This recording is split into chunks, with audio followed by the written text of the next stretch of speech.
BNP সরকারকে আমরা আহ্বান জানাই, দয়া করে আপনারা পুরনো পথ থেকে বের হয়ে আসেন, এই মনস্তাত্ত্বিক দ্বন্দ্ব থেকে বের হয়ে আসেন। যে ক্রান্তি লগ্নে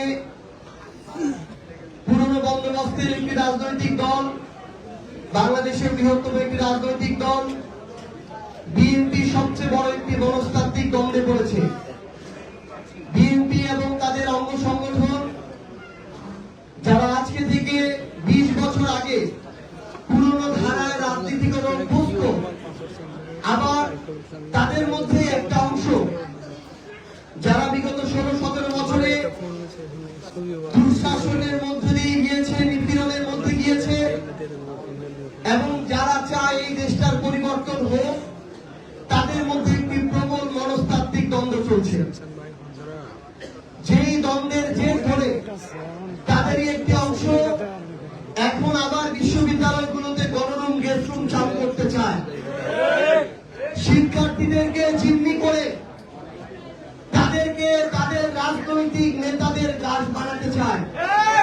আবার আরেকটি অংশ সংসদে দাঁড়িয়ে এনি ভাইয়ের মতো নেতারা বলে যে বর্তমানে ক্যাম্পাসে যে অস্ত্রের ঝঞ্ঝনানি দেখা যাচ্ছে, এই রাজনীতি এই তরুণ প্রজন্ম আর গ্রহণ করবে না। আমরা তাদের মধ্যে দেখতে পাচ্ছি একটা বিশাল মনস্তাত্ত্বিক দ্বন্দ্ব। তারা তাদের জায়গা থেকে আমাদের বিদ্যুৎ মন্ত্রী প্রতিমন্ত্রী নিজেদের আসনে যতটুকু বিদ্যুৎ দরকার ততটুকু তারা দিয়ে বাংলাদেশের বাকি 298টি আসনে 10 থেকে 16 ঘন্টা পর্যন্ত লোডশেডিং করাচ্ছে। আমরা তাদের মধ্যে এক মনস্তাত্ত্বিক দ্বন্দ্ব দেখছি। তারা শহরগুলোতে যেখানে মানুষ অধিকার সচেতন, অধিক কথা বলবে, সোশ্যাল মিডিয়া লেখালেখি করবে, গণমাধ্যমে তাদের বার্তাগুলো পৌঁছে দিবে, সেই জায়গায় তারা বিদ্যুৎ দেওয়ার চেষ্টা করলো।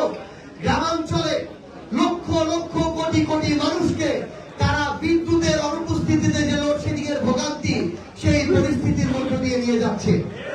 গতকালকে সংসদে দাঁড়িয়ে আমরা দেখি বিএনপির এমপিরা দুর্ভাগ্যজনক ভাবে এমন কথা বলে যে এতদিন শুধু গ্রামে লোডশেডিং হয়েছে, শহরে হয় নাই, এবার শহরেও লোডশেডিং হইতে হবে। এর মধ্য দিয়ে তারা বৈষম্য দূর করতে চায়।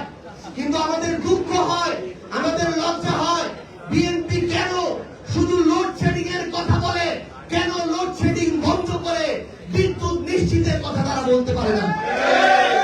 আমরা আমাদের জায়গা দেখি, যারা বাংলাদেশের যারা ব্যবসায়ী রয়েছে তাদেরকে বলে সন্ধ্যা 6টা-7টার মধ্যে দোকান বন্ধ করতে হবে। আরে ভাই, আপনারা কিংবা আপনাদের পরিবারের মানুষেরা, আপনার সংশ্লিষ্ট অনেক মানুষ তো ব্যবসা করে, আপনি জিজ্ঞাসা করেন তাদের ব্যবসাটা তো শুরুই হয় বিকাল 5টার পর থেকে। তাহলে আপনি কোথায় মনোযোগ দিবেন যে কিভাবে বিদ্যুৎ উৎপাদন হবে, কিভাবে বাংলাদেশে বিভিন্ন ধরনের জ্বালানি থেকে শুরু করে কয়লা এগুলোর মজুদ পাবে, আপনার পররাষ্ট্রনীতি সফল হবে, সেটা না করে আপনি দোকান বন্ধের ব্যবস্থা করছেন। এই রাজনীতি বাংলাদেশে বেশি দিন টিকসই হবে না।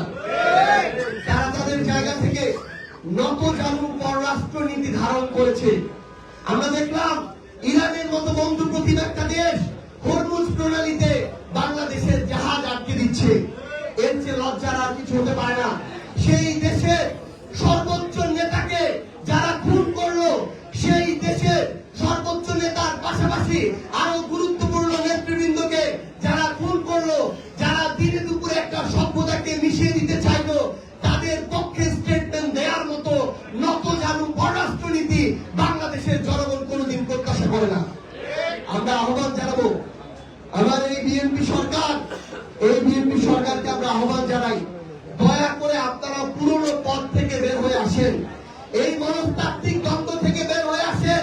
মনে রাখবেন, মাঠ পর্যায়ে আপনাদের যে অবস্থা, আমরা এটা দেখতে পাচ্ছি যে চাঁদাবাজিকে কন্টিনিউ না করে মাঠ পর্যায়ে আপনারা আপনাদের রাজনীতিকে ধরে রাখতে পারবেন না। কিন্তু এটাও মনে রাখবেন, চাঁদাবাজিকে ধারণ করে আগামীর বাংলাদেশে আপনাদের রাজনীতির কোনো অস্তিত্বই থাকবে না। এই জন্য আপনাদেরকে এমন একটা পথ বেছে নিতে হবে, যে পথ জনগণের আকাঙ্ক্ষার পথ। আমরা আপনাদেরকে আহ্বান জানাই,